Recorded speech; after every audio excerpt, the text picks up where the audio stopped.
Hey, everybody. Nevin Gusak, your host of the Populist Patriot. I'm churning out these live streams right here. There have been some articles I've been seeing, a study by the Economic Policy Institute, and this follow up article by Kim Souza, dated May 12th, 2022, titled Reports Suggest Corporate America Partially Responsible for Inflation, on talkbusiness.net. And what was really caught my eye here, I mean, of course, the less government, more freedom, more constitution, let's kiss the asses of corporate America. They're saying, well, it's big government, causing this and the printing of the money and the COVID relief and, giving money to poor and lower middle class and working class people. They're again the scapegoats for inflation. And I know the Tea Party people are probably going to then shit on the seniors and say we got to, it's Social Security and Medicare. Some of them are already saying that, like Lindsey Graham in his debate with Bernie Sanders are saying that already.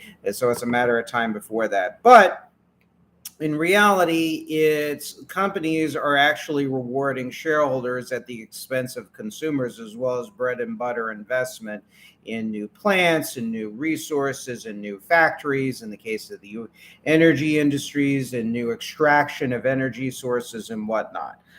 For example, Pioneer Natural Resources, a Texas-based shale company, chose to limit production as prices rose from Russia's invasion of Ukraine. And the big winners were the company shareholders, since they returned cash to the shareholders in lieu of increasing production. And this information was gotten by Groundwork Collaborative, by the way. There's Kimberly Clark executive said earlier this year that they too were increasing prices in order to allocate more cash to shareholders. The company is coming off a fiscal 2021 net income of $1.814 billion with the B dollars, falling from $2.353 billion in the previous year and $2.157 billion in fiscal year 2019. P&G, Procter & Gamble, another monopolistic concern, has raised prices across the board for many of its brands and has seen net income rise 9.8% to $21.33 billion last year. The Guardian reported corporate profits rose 35% during the last year, which was their highest gain since 1950.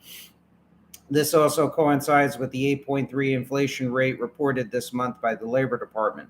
The analysis of Securities and Exchange Commission filings for 100 U.S. corporations found net profits up by a median of 49%, and in one case by as much as 111,000%. Unbelievable. And, they say we're moving towards a socialist society in here in the United States. Untrammeled corporate capitalism is where we're at, not some socialism, that's for sure. Those increases came as companies saddled customers with higher prices and all but 10 executed massive stock buyback programs or bumped dividends to enrich investors, the Guardian noted. The corporations are taking the opportunity to raise prices under the cover of inflation. So they're trying to extract more money from people. It's not about new investment. It's about extracting more cash from average Americans. Companies know consumers are expecting higher prices right now, and they are seeing just how far they can push that. And this article and the study by the Groundwork Collective noted that the producer price index is up 10% from a year ago, and corporate net income is up on average 12.4%, suggesting corporate America is finding a way to benefit from higher prices. So again, we really don't have a traditional capitalist system. It's all on extraction, financialization, Reaganism. And one of the ways we can reverse it, I mentioned 1,000 times, is we have to de-Reaganize the economy.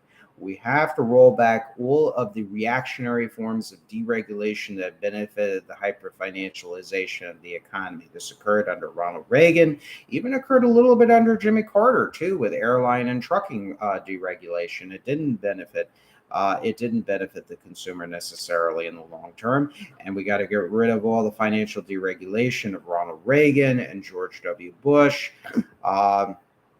And Bill Clinton, a Democrat, might I add. We got to get rid of all of that.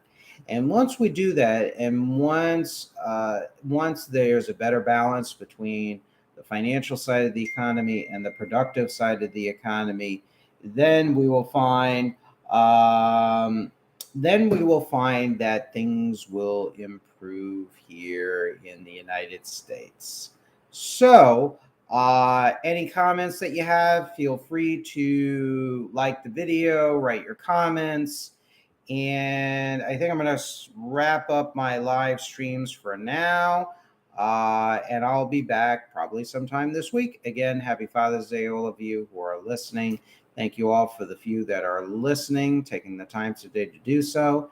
And hey, 21st Century Longest. Yeah, you too. Take care. Happy Father's Day to you too. Peace out to you. Thank you, 21st Century Longest. Hey, 21st Century Longest, I hate to put you on the spot.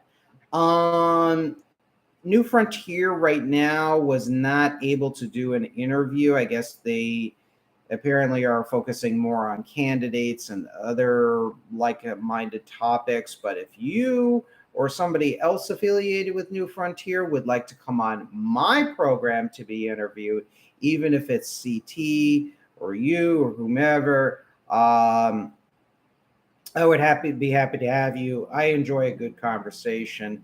I'm not like that Stefan Molyneux and others that just like to debate just so they can prove that they have a bigger dick than the next guy. I'm not into that. I'm into what CT refers to in one of his videos as authentic conversation. Obviously, there's chasm between what he believes and I believe to a large degree.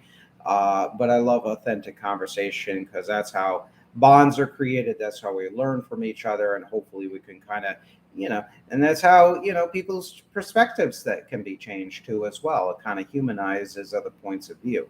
So anyways, let me know. Happy Father's Day to you if you celebrate 21st Century Longest. Peace out. Take care. Enjoy the rest of your day. Bye-bye.